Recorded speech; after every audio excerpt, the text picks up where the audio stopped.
Hare Krishna. So here Krishna is describing about the vision of the person who see things as they are. And Shloka number 29, he elaborates on this topic. So let's see that. Samam pashyan hi sarvatra samavasthitam ishwaram nahi natsyatmatmanam tato yati param gatim.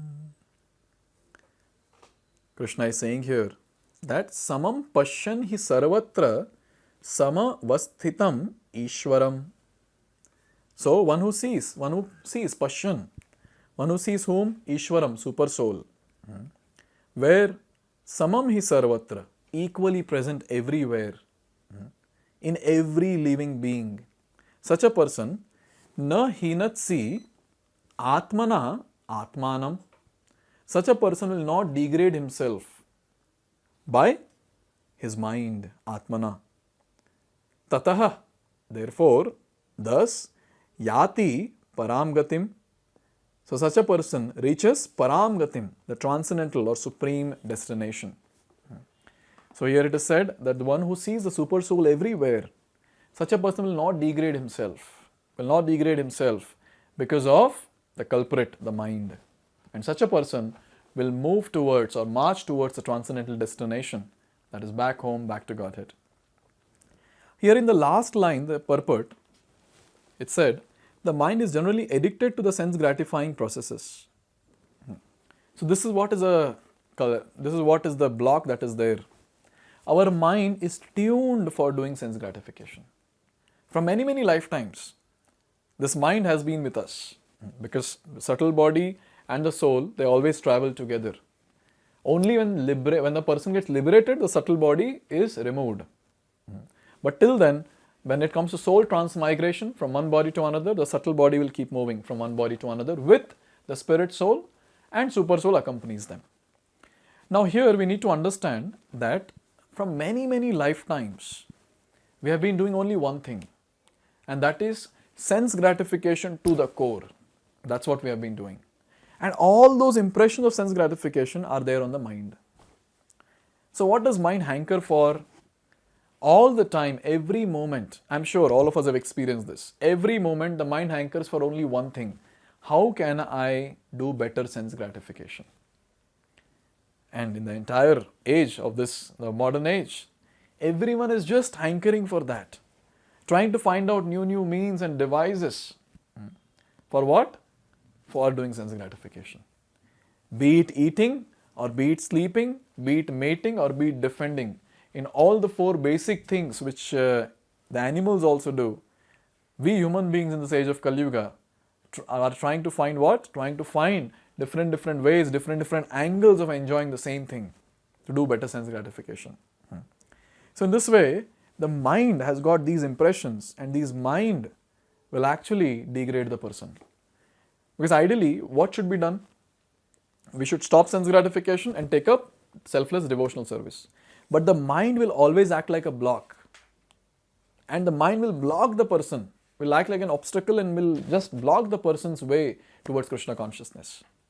So this is a very important thing to know, that mind is that culprit which is pulling us down every single day. But then when we start practicing devotional service, when we start chanting, Hare Krishna, Krishna Krishna, Hare Hare, Hare Ram, Ram Ram, Hare Hare, which is called as Maha Mantra, great deliverer, Maha Mantra, Manastrayate iti mantra. So the great deliverer mantra for delivering the mind. This is Maha Mantra. So when we chant the Maha Mantra, what happens? This culprit mind which is trying to pull the person down and take the person away from Krishna will start helping the person to go closer to Krishna. This is the magic that will happen when the person starts practicing devotional service. For people who don't practice devotional service, they have no hope. They have no hope because the mind is so strong.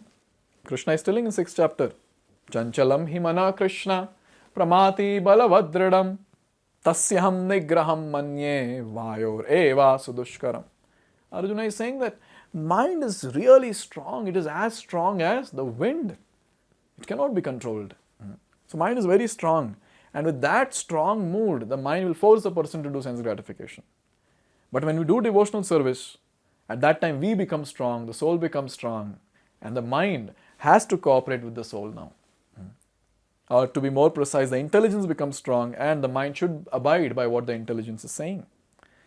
So in this way, the person now, he starts turning towards the super soul, or he starts turning towards Krishna.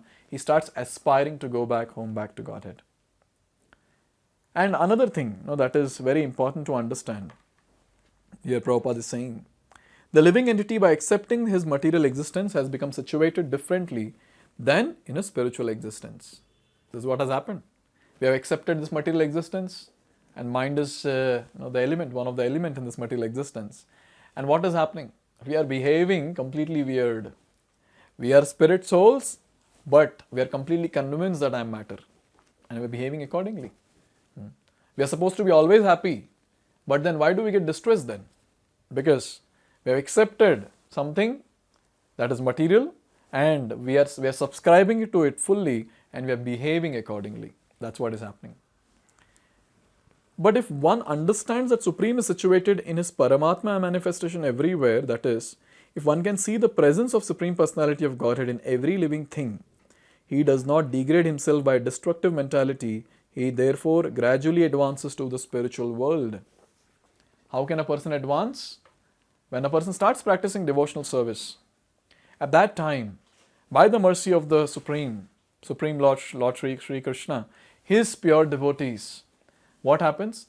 There will be a lot of clarity. We'll get a proper perspective about people around. We will understand that Super Soul is residing in all of them. Then how can I enjoy them? How can I exploit them?